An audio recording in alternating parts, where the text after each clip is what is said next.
We started to feel this apocalyptic theology very present in churches, saying things such as Bolsonaro is not a great president, he's creating chaos, but it's good because he's accelerating the end of the world and the second coming of Christ. That was the moment where I was like, wow, I really want to understand that theology.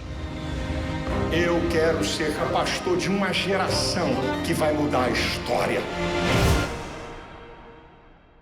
Your 2019 film, Edge of Democracy, is sort of a precursor to this. Yes. Well, I come from more personal films. I'm very interested in exploring what haunts me deeply inside.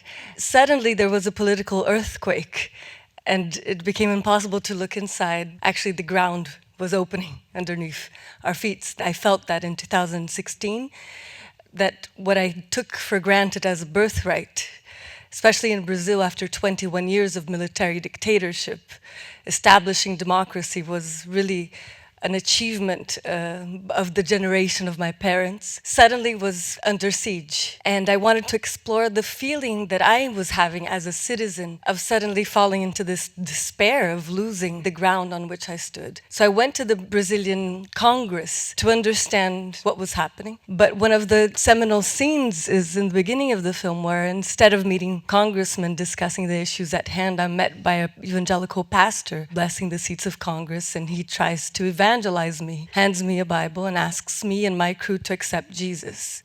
I mean, did you know in that moment as a filmmaker, like, this person is an interesting subject? Or did you, I mean, you couldn't have predicted what was going to happen. I knew it was one of the most uncanny moments I had ever lived, and that he was very charismatic. And yeah, there was something very eerie about it. Had you heard of Silas before then? I had, yes, I had. He's a very vocal televangelist. I confess that I was puzzled by his violence in his speech, which I think the journey of the film was coming to understand much of that violent discourse and how it makes sense to many of the people who follow him. So is this for 2016 when you first encountered him? I mean, did you have any inkling that, you know, he would help Bolsonaro become president? And then No, Bolsonaro was just the most radical and kind of mocked person in Congress. He was almost felt like a deviation, of course. And I didn't imagine that Bolsonaro would really run for presidency and never imagine he would be elected. I started to feel that earlier than the press, but later than himself. Jeremy, you work in the world of fiction, but you've done films, you know, based on truth and documentaries in the past. What drew you to this specific project? You know, the thought of getting involved in this filmmaker's storytelling was exciting because I think Petra has her own voice. I don't think she's imitating another filmmaker. And there's this intersection of her sort of voiceover and her personal relationship to the subject matter and the subject matter itself. That feels very unique. That feels very singular. So when we heard about it and the idea that she had this very special access, we thought, you know, let's get involved. And Petra was exploring this idea that democracy itself does rest upon a faith of a sort, even though it is thought of as the rational, secular thing. It does require a kind of faith in something. And if that faith is eroded, then there are consequences to that. And Alessandra, for you, you've been involved since the beginning, I believe. Did you have any idea what this would become? Well, no, this was a really long journey, but I come from the world of political organizing, and Petra is one of those very rare artists that can combine this extraordinary craft and the beauty of what she films and the beautiful images that she's able to bring to life and this poetic nature of her work, but with this ability to really talk to large audiences about difficult subjects. And when she called me, it was the early days of the pandemic. She was filming what was going on in the country at that time. And she shared some of the material that she was getting with me. We had this long conversation about what was coming from the material, and we were very much finding the film as we were looking at this. And very clearly, the most interesting thread was the thread of religious fundamentalism, which at the time was everywhere. There was the kind of positive role of religious communities during COVID, just kind of providing really essential services to people and giving them hope. At the same time, it was also a vehicle for spreading misinformation around COVID itself and getting people to disobey orders that were, health measures that were really there to help them. So it was just a fascinating thing to look at, and that was the start of the project for me.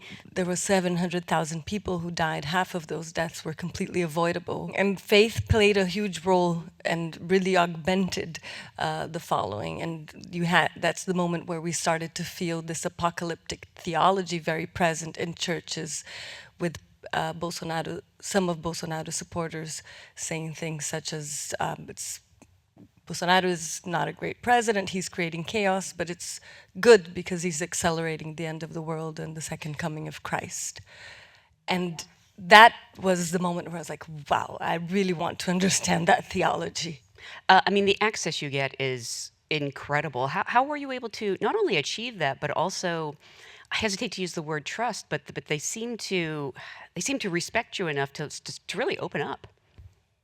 I think it has to do with the fact that Silas Malafaia is an evangelical pastor and he wants to spread his word. He speaks to the press. He accepts giving interviews to almost all vehicles that go with him. It was crazy because he was just one of many allies, and suddenly he was actually writing the speech of the president. And to this day, he's his most loyal defender, thanks to our amazing executive producers that trusted us in a 4-year-long project and gave us amazing support and guidance to be able to follow these figures for 4 years. And that's when you start to get these amazing moments. I'm curious if any of you were caught off guard by how sort of universally relatable it is, especially as you tour the world with it.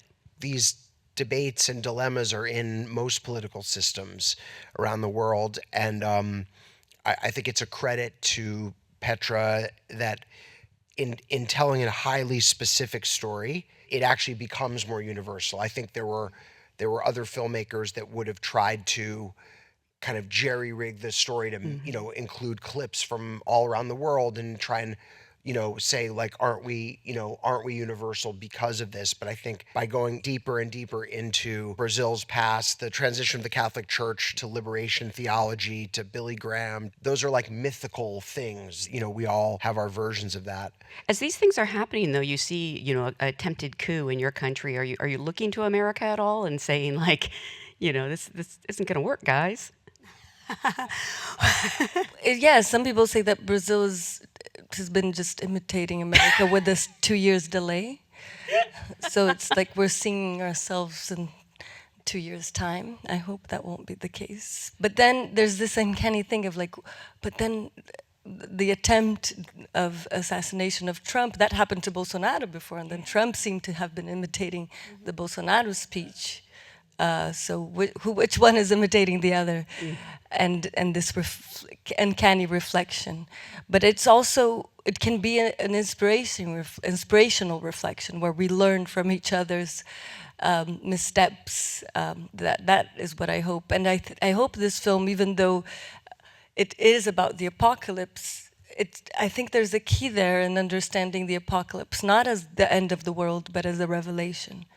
Because when we do understand the apocalypse as the end of the world, it creates all types of binary thought processes that are not helpful for any society of good versus evil.